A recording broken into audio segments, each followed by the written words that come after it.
समझ लेना, बहुत अच्छे से समझिएगा।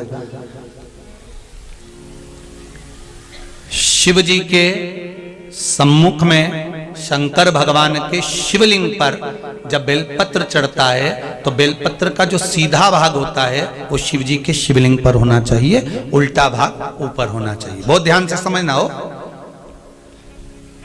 जब नंदीश्वर को बेलपत्र चढ़ाते हो, नंदी जो बाहर होता है उसको बेलपत्र चढ़ाते हो, तो नंदी को दो जगह बेलपत्र चढ़ती है, आपको ध्यान में होगा। पहली बेलपत्र नंदी को जब चढ़ती है तो नंदी के सामने चढ़ती है, तो उसका बेलपत्री का जो डंडी का मुख है वो नंदी की ओर होता है और बेलपत्री की पत्ती का मुख शंकर जी की ओर होता है। समझ में आ रहा है सबको? डंडी का मुख, जैसे नंदी ऐसे बैठा है तो डंडी का मुख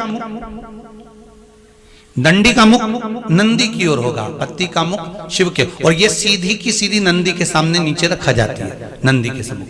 और एक बेलपत्र जब नंदी के ऊपर चढ़ती है तो डंडी का मुख शिव जी के ऊपर होता है और इस पत्ती का मुख नंदी के सिर पर नंदी की ओर होता है।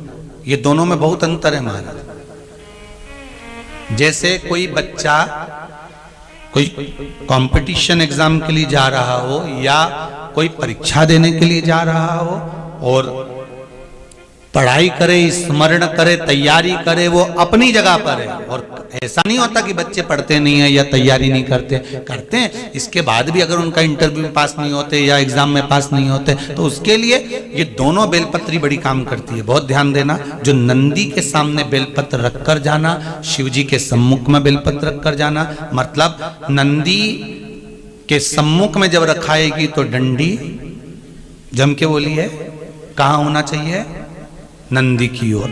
और जब ऊपर रखाएगी तो डंडी शिव की ओर हो। ये दो बेलपत्र रखकर शिव जी का स्मरण कर कर जाएं, कार्य सफलता की ओर बढ़ता है। कोई काम के लिए आप जा रहे हैं तो उसमें सफलता मिल जाती है, उसमें सफलता प्राप्त हो। शिव जी को बेलपत्र चढ़ा रहे हो, जो चिकना भाग है, सीधा भाग शिव जी के ऊपर,